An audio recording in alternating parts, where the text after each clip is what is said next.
نحمدہ ونصلی علی رسول الکریم اما بعد۔ محترم دینی بھائیو، السلام علیکم ورحمۃ اللہ وبرکاتہ۔ اس ویڈیو میں تراویح کی نماز کے سائنسی انکشافات پر گفتگو کریں گے۔ رمضان المبارک رحمتوں اور برکتوں والا مہینہ ہے۔ اس مبارک مہینے میں ہم پر روزے فرض کیے گئے ہیں۔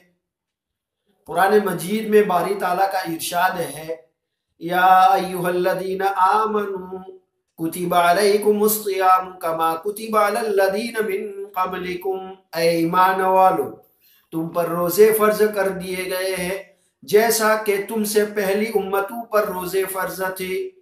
پھر آگے روزے کی اصلیت اور حقیقت بیان کی ہے، لعلکم تتقون، تاکہ تم متقی بن جاؤ، اللہ تعالیٰ سے ڈرنے والے بن جاؤ، اللہ تعالیٰ کا خوف تمہارے دل میں ہو، اس لیے روزہ فرض کیا گیا۔ تو یہ روزے کا فلسفہ ہے کہ انسان کے دل میں اللہ تعالیٰ کا خوف پیدا ہو۔ روزوں کی برکت سے گناہ بھی معاف ہو جاتے ہیں۔ حضرت ابو ہریرہ رضی اللہ تعالیٰ عنہ کی روایت ہے کہ نبی کریم صلی اللہ علیہ وسلم نے ارشاد فرمایا، من صام رمضان ایمانا و احتسابا غفر له ما تقدم من ذنبه، جس نے رمضان کے روزے ایمان اور خالص نیت کے ساتھ رکھے اس کے پچھلے گناہ بخش دیے گئے۔ اسی طرح دوسری حدیث میں ہے، من قام رمضان ایمانا و احتسابا غفر له ما تقدم من ذنبه، جس نے ایمان اور احتساب کے ساتھ قیام کیا یعنی تراویح پڑھی، اس کے پچھلے گناہ معاف ہو جاتے ہیں۔ تو دیکھا کتنی بڑی فضیلت اور عظمت کی بات ہے۔ رمضان المبارک کے ایام اور معمولات کو اگر غور سے دیکھا جائے تو یہ بات واضح ہو جاتی ہے کہ اس میں نماز تراویح کو بہت اہمیت حاصل ہے۔ افطار کے وقت مختلف قسم کے کھانے سامنے ہوتے ہیں۔ انسان کھانا کھاتے ہوئے اس بات کا خیال نہیں رکھتا کہ سارا دن معدہ خالی ہوتا ہے، اور اگر اس کے اندر زیادہ کھانا ایک ہی وقت میں سمو لیا جائے تو اس کا معاملہ کیا ہوگا۔ لیکن یہ بے خبر اور غافل انسان اپنے ساتھ ظلم پر ظلم کرتا رہتا ہے۔ اللہ تعالیٰ حبیب بھی ہے اور طبیب بھی، اس کی طبابت کے انداز مختلف اور ہر کسی کے ساتھ نرالے ہوتے ہیں۔ اس پور معدہ انسان کا علاج یہی کیا کہ اس کو نماز عشاء کے بعد ایسی ورزش پر لگا دیا جاتا ہے کہ مسلسل اس میں مصروف رہے اور اٹھتا بیٹھتا رہے۔ اب وہ مضر اثرات جو جسم پر مرتب ہونے والے تھے وہ اس ورزش سے کافور ہو جاتے ہیں، اور یہ از سر نو حشاش بشاش گھر لوٹتا ہے۔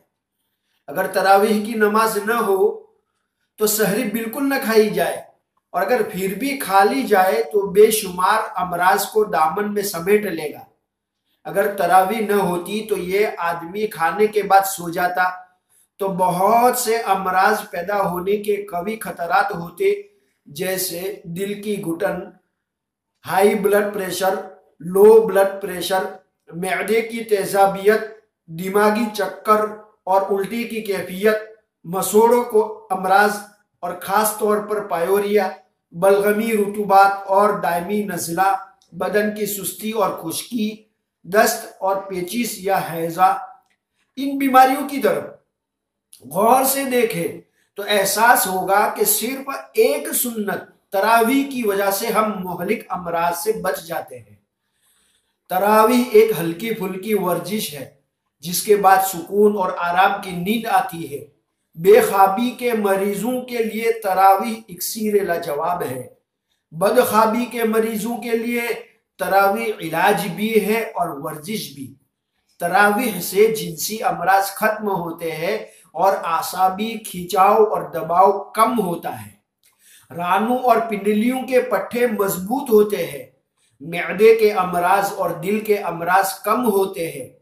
چونکہ رمضان المبارک میں شام کے بعد بدن میں سستی آ جاتی ہے، اس کا علاج صرف تراویح ہی ہے۔ بڑے ہی خوش نصیب ہیں وہ لوگ جن کو رمضان المبارک کا مہینہ ملتا ہے اور اس مہینے میں وہ اللہ تعالیٰ کو راضی کرتے ہیں۔ 3 کام رمضان میں کرنے ہیں، ایک روزے رکھنے ہیں، دوسرا تراویح اور نمازوں کو ادا کرنا ہے، اور تیسرے نمبر پر ایک پائی زکوٰۃ کی ادا کرنی ہے، چونکہ یہ ہماری ذمہ داری اور فرض ہے۔ نماز کے متعلق یہ آخری ویڈیو ہے۔ آخر میں ہم دعا کرتے ہیں کہ اللہ تعالی ہم کو روزے، تراویح اور زکوٰۃ کی ادائیگی کی توفیق بخشے، آمین۔ وآخر دعوانا ان الحمد للہ رب العالمین۔